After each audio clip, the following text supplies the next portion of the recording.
দেখানোর মানুষ হিসেবে এখানে উপস্থিত আছেন। জনাব, আপনার নামটা একটু বলবেন। আমার নাম মোহাম্মদ মিলন হোসেন। মিলন ভাই, আপনার এই ব্যবসা প্রতিষ্ঠানটি আছে কত বছর হয়েছে? এটা হাতে নেন। আগে তো কর্মচারী ছিলাম। হাতে নেন। আগে কর্মচারী ছিলাম, আপনার সেখান থেকে মানে ব্যবসার ভিতর জড়িত প্রায় 17-18 বছর। 17-18 বছর।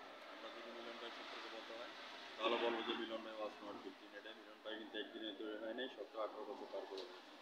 মিলন ভাই, এখানে আপনাদের ফার্নিচার যেগুলো আছে এগুলি কত করে সেল করছেন এবং কত করে দিচ্ছেন এবং কোথায় কোথায় ডেলিভারি দিচ্ছেন এই কথাটা চ্যানেলে তুলে ধরবেন। আমি সাংবাদিক পড়াতে আছি মিলন ভাই।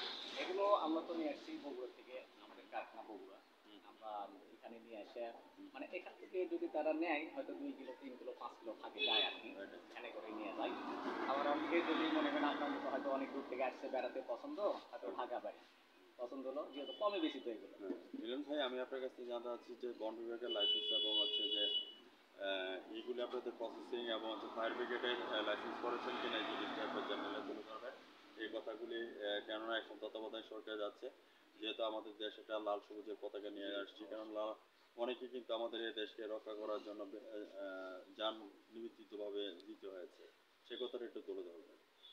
হ্যাঁ, ঠিক আছে, আপনাকে ধন্যবাদ। তো আসলে আমাদের লাইসেন্স বলতে কি, আমাদের যেটা দেশে যে কারখানাটা আছে আমাদের ওখানকার লাইসেন্স সেটা করা আছে, মানে ট্রেড লাইসেন্স প্লাস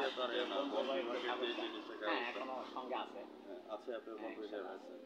আর হচ্ছে যে ভ্যাট ট্যাক্স দিচ্ছেন কিনা এই জিনিসটা আপনার কাছে জানতে ভ্যাট চাচ্ছি। ট্যাক্স যেটা বলতেছে মানে এখান থেকে মানে কিভাবে দেওয়া সেটা তো জানি না, কিন্তু আমাদের তো মূল কারখানা ওখানে।